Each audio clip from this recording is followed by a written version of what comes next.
All of his co-workers were gone. What could it mean? Stanley decided to go to the meeting room. Perhaps he had simply missed a memo.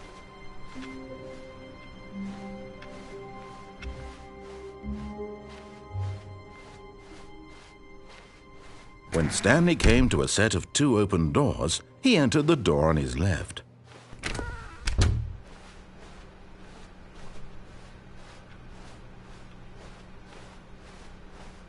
Yet there was not a single person here either. Feeling a wave of disbelief, Stanley decided to go up to his boss's office, hoping he might find an answer there.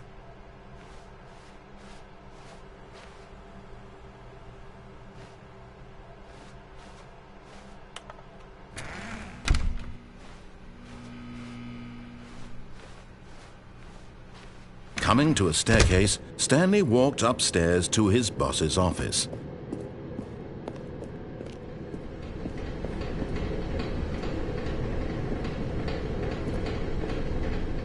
But Stanley just couldn't do it. He considered the possibility of facing his boss. Admitting he had left his post during work hours, he might be fired for that. And in such a competitive economy, why had he taken that risk? All because he believed everyone had vanished? His boss would think he was crazy. And then something occurred to Stanley. Maybe, he thought to himself, maybe I am crazy. All of my co-workers blinking mysteriously out of existence in a single moment for no reason at all? None of it made any logical sense. And as Stanley pondered this, he began to make other strange observations. For example, why couldn't he see his feet when he looked down? Why did doors close automatically behind him wherever he went? And for that matter, these rooms were starting to look pretty familiar. Were they simply repeating? No, Stanley said to himself, this is all too strange. This can't be real. And at last, he came to the conclusion that had been on the tip of his tongue. He just hadn't found the words for it. "I'm dreaming!" he yelled. "This is all a dream." Oh, what a relief Stanley felt to have finally found an answer, an explanation. His co-workers weren't actually gone. He wasn't going to lose his job. He wasn't crazy after all. And he thought to himself, I suppose I'll wake up soon. I'll have to go back to my boring real-life job pushing buttons. I may as well enjoy this while I'm still lucid. So he imagined himself flying and began to gently float above the ground. Then he imagined himself soaring through space on a magical starfield, and it too appeared. It was so much fun, and Stanley marveled that he had still not woken up. How was he remaining so lucid? And then perhaps the strangest question of them all entered Stanley's head. One he was amazed he hadn't asked himself sooner. Why is there a voice in my head dictating everything that I'm doing and thinking? Now the voice was describing itself being considered by Stanley, who found it particularly strange. I'm dreaming about a voice describing me, thinking about how it's describing my thoughts, he thought. And while he thought it all very odd and wondered if this voice spoke to all people in their dreams, the truth was that, of course, this was not a dream. How could it be? Was Stanley simply deceiving himself, believing that if he's asleep, he doesn't have to take responsibility for himself? Stanley is as awake right now as he's ever been in his life. Now, hearing the voice speak these words was quite a shock to Stanley. After all, he knew for certain, beyond a doubt, that this was in fact a dream. Did the voice not see him float and make the magical stars just a moment ago? How else would the voice explain all that? This voice was a part of himself too. Surely, if he could just... He would prove it. He would prove that he was in control, that this was a dream. So he closed his eyes gently, and he invited himself to wake up. He felt the cool weight of the blanket on his skin, the press of the mattress on his back, the fresh air of a world outside this one. Let me wake up, he thought to himself. I'm through with this dream. I wish it to be over.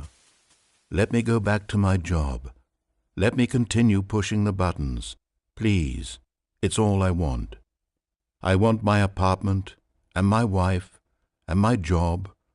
All I want is my life exactly the way it's always been. My life is normal. I am normal. Everything will be fine. I am okay.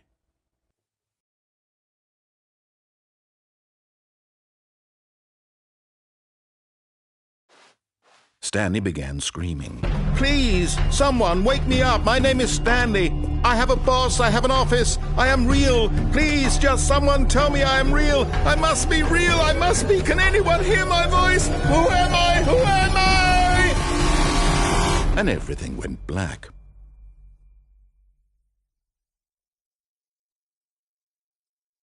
This is the story of a woman named Mariella. Mariella woke up on a day like any other. She arose, got dressed, gathered her belongings, and walked to her place of work. But on this particular day, her walk was interrupted by the body of a man who had stumbled through town talking and screaming to himself, and then collapsed dead on the sidewalk. And although she would soon turn to go call for an ambulance, for just a few brief moments she considered the strange man. He was obviously crazy, this much she knew. Everyone knows what crazy people look like. And in that moment, she thought to herself how lucky she was to be normal. I am sane. I am in control of my mind. I know what is real and what isn't. It was comforting to think this, and in a certain way, seeing this man made her feel better. But then she remembered the meeting she had scheduled for that day. The very important people whose impressions of her would affect her career, and by extension, the rest of her life.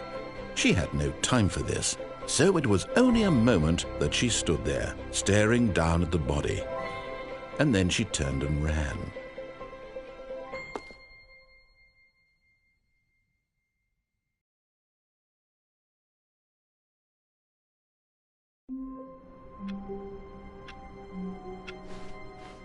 All of his co-workers were gone. What could it mean? Stanley decided to go to the meeting room. Perhaps he had simply missed a memo.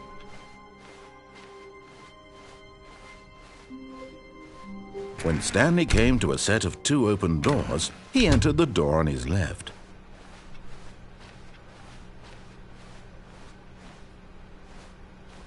Yet there was not a single person here either. Feeling a wave of disbelief, Stanley decided to go up to his boss's office, hoping he might find an answer there.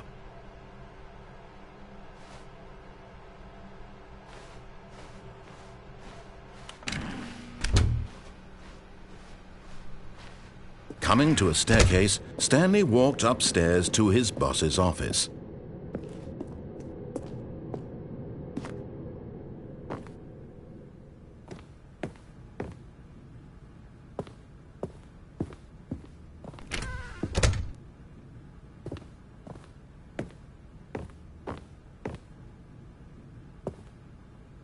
Stepping into his manager's office, Stanley was once again stunned to discover not an indication of any human life. Shocked, unraveled, Stanley wondered in disbelief who orchestrated this, what dark secret was being held from him. What he could not have known was that the keypad behind the boss's desk guarded the terrible truth that his boss had been keeping from him, and so the boss had assigned it an extra secret PIN number, 2845. But of course, Stanley couldn't possibly have known this.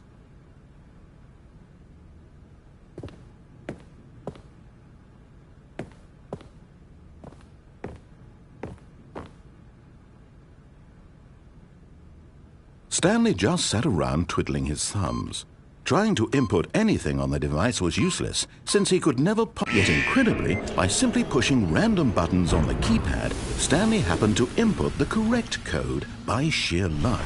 Amazing. He stepped into the newly opened passageway.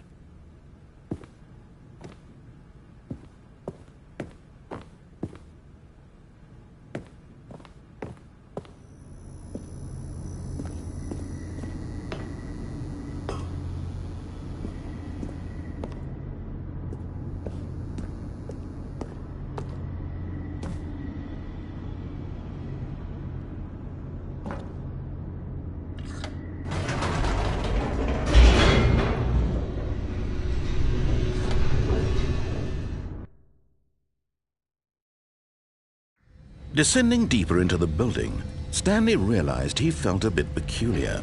It was a stirring of emotion in his chest, as though he felt more free to think for himself, to question the nature of his job.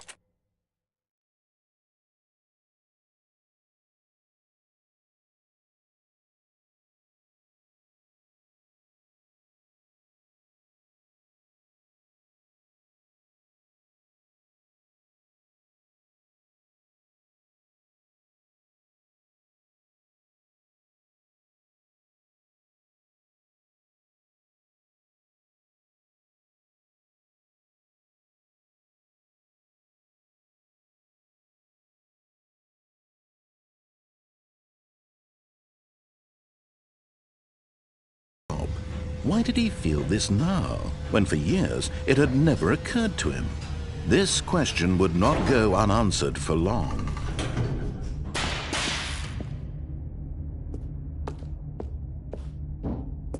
Stanley walked straight ahead through the large door that read Mind Control Facility.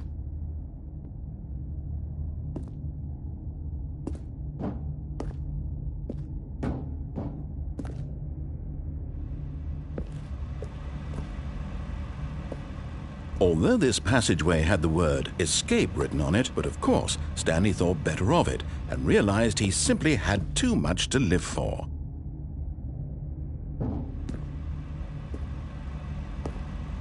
Nope, still on board with death.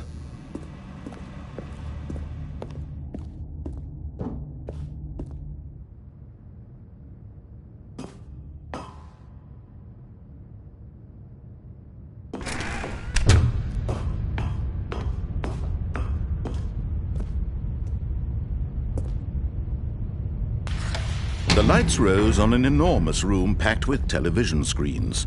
What horrible secret did this place hold? Stanley thought to himself. Did he have the strength to find out?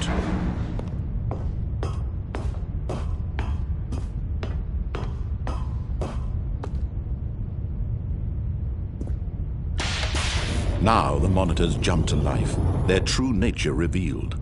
Each bore the number of an employee in the building. Stanley's co-workers, the lives of so many individuals reduced to images on a screen, and Stanley, one of them, eternally monitored in this place where freedom meant nothing.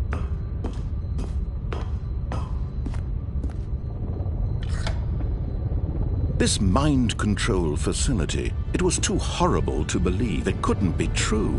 Had Stanley really been under someone's control all this time? Was this the only reason he was happy with his boring job? That his emotions had been manipulated to accept it blindly?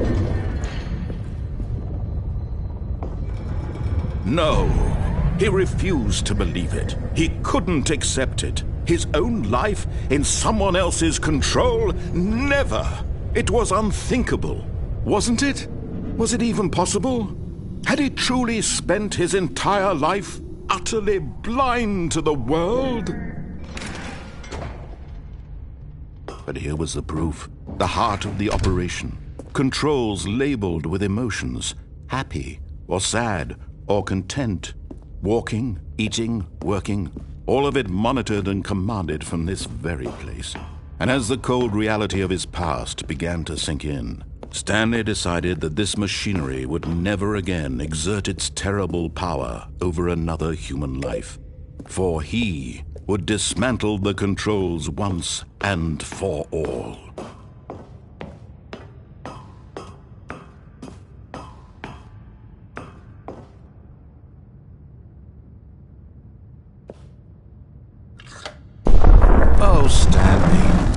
just activate the controls, did you? After they kept you enslaved all these years, you go and you try to take control of the machine for yourself? Is that what you wanted? Control? Oh, Stanley, I applaud your effort, I really do. But you need to understand, there's only so much that machine can do. You were supposed to let it go, turn the controls off, and leave. If you want to throw my story off track, you're going to have to do much better than that. I'm afraid you don't have nearly the power you think you do. For example, and I believe you'll find this pertinent, Stanley suddenly realized he had just initiated the network's emergency detonation system. In the event that this machine is activated without proper DNA identification, nuclear detonators are said to explode, eliminating the entire complex. How long until detonation then? Let's say, 2 minutes. Now this is making things a little more fun, isn't it, Stanley? It's your time to shine. You are the star. It's your story now. Shape it to your heart's desires. Oh, this is much better than what I had in mind. What a shame we have so little time left to enjoy it.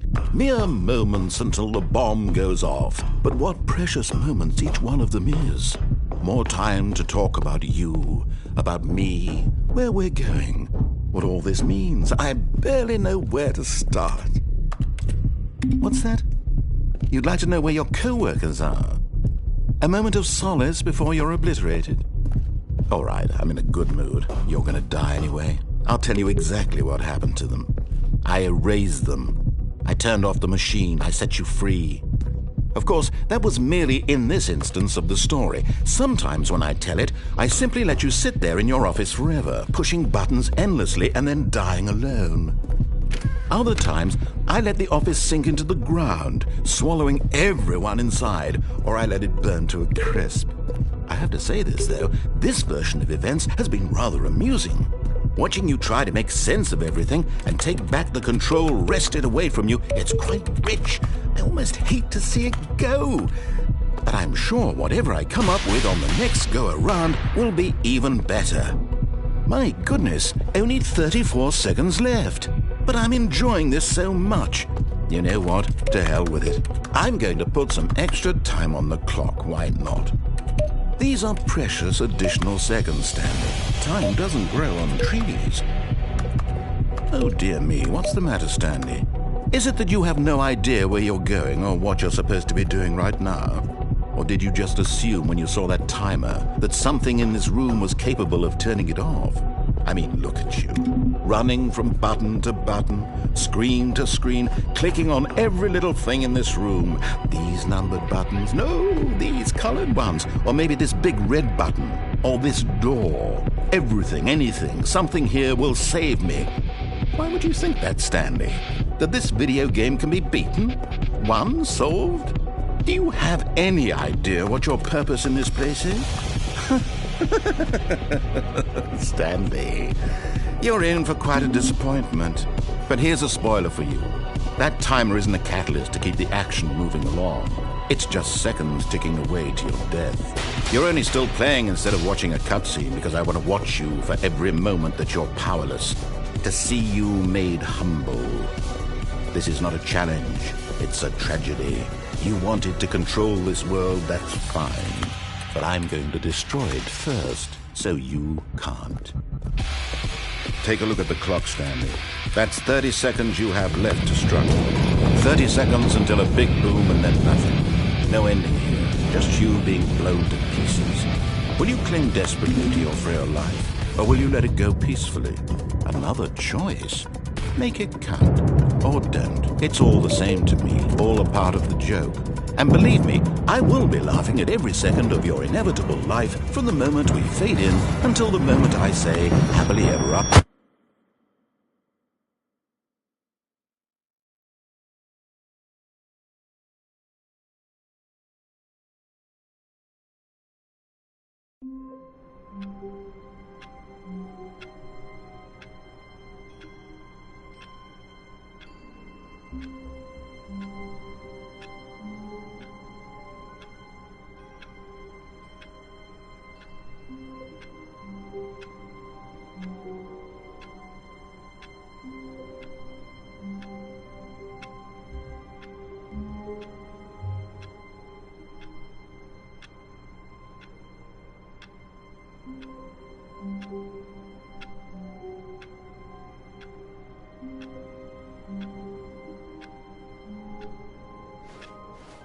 All of his co-workers were gone. What could it mean? Stanley decided to go to the meeting room. Perhaps he had simply missed a memo.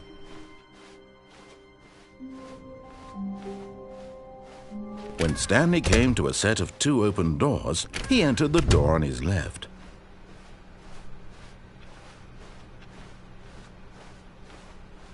Yet there was not a single person here either.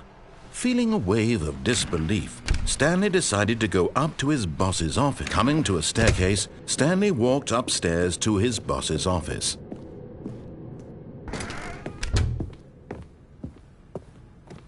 Stepping into his manager's office, Stanley was once again stunned to discover not an indication of any human life.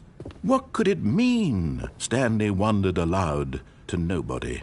He began wildly tearing through papers on the boss's desk, pulling books off the shelf, looking behind paintings, desperate for clues to his situation. But his attention was caught by a keypad behind the boss's desk. What could its purpose be? In fact, this keypad guarded the terrible secret that lay buried below his feet. And so the boss had assigned it an extra secret PIN number, 2845. But of course, Stanley couldn't possibly have known this. Yet incredibly, by simply pushing random buttons on the keypad, Stanley happened to input the correct code by sheer luck. Amazing! He stepped into the newly opened passageway.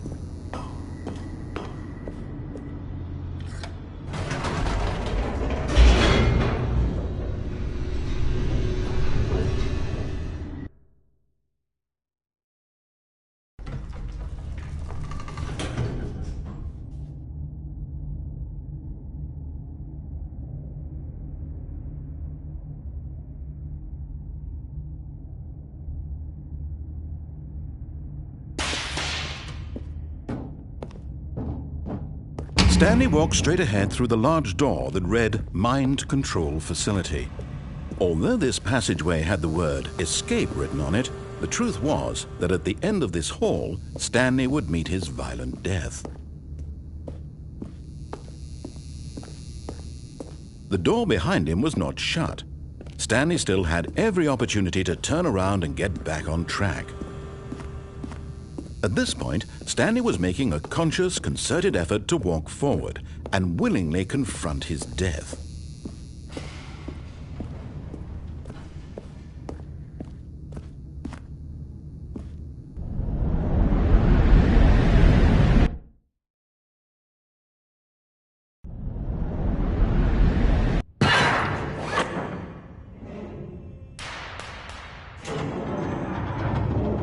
As the machine whirred into motion and Stanley was inched closer and closer to his demise, he reflected that his life had been of no consequence whatsoever.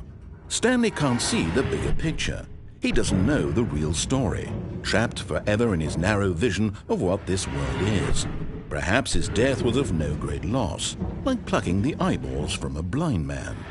And so he resigned and willingly accepted this violent end to his brief and shallow life. Farewell, Stanley.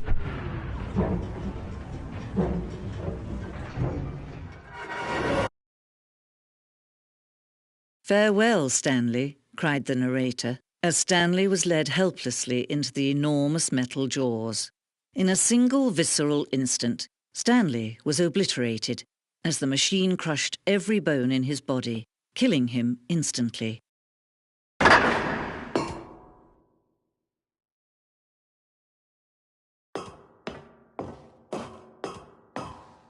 And yet it would be just a few minutes before Stanley would restart the game, back in his office, as alive as ever.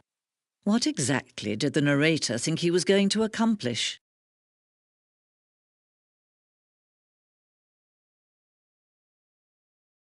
When every path you can walk has been created for you long in advance, death becomes meaningless, making life the same.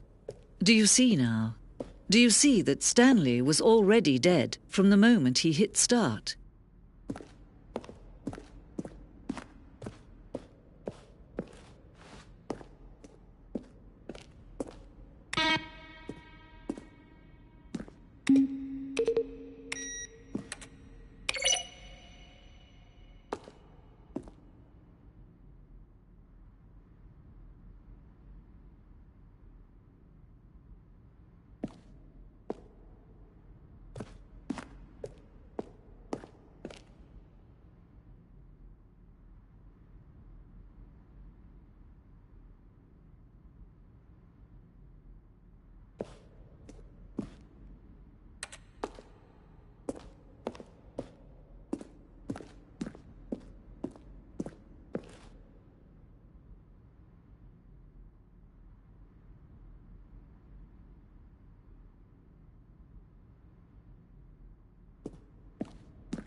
penalty for him for all his button pushing. Does that sound plausible to you? Stanley pushed the number 6.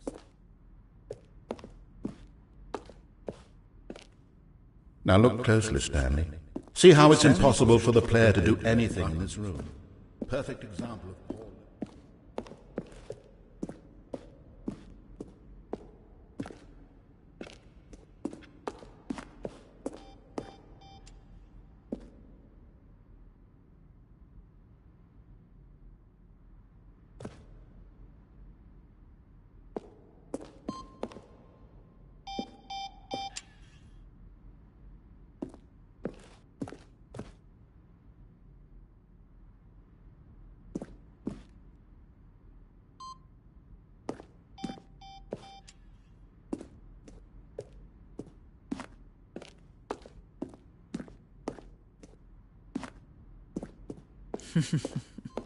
Oh, look at these two. How they wish to destroy one another.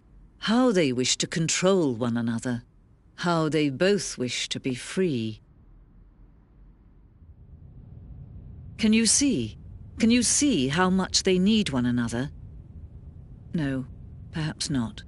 Sometimes these things cannot be seen. But listen to me. You can still save these two. You can stop the program before they both fail. Turn off your PlayStation. There's no other way to beat this game. As long as you move forward, you'll be walking someone else's path. Stop now and it'll be your only true choice. Whatever you do, choose it. Don't let time choose for you.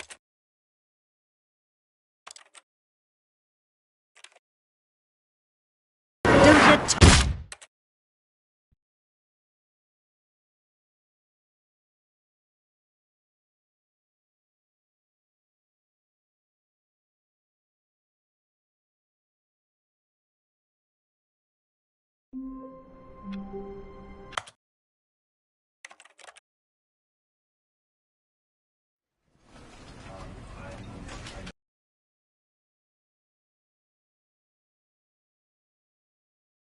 This is the story of a man named Stanley.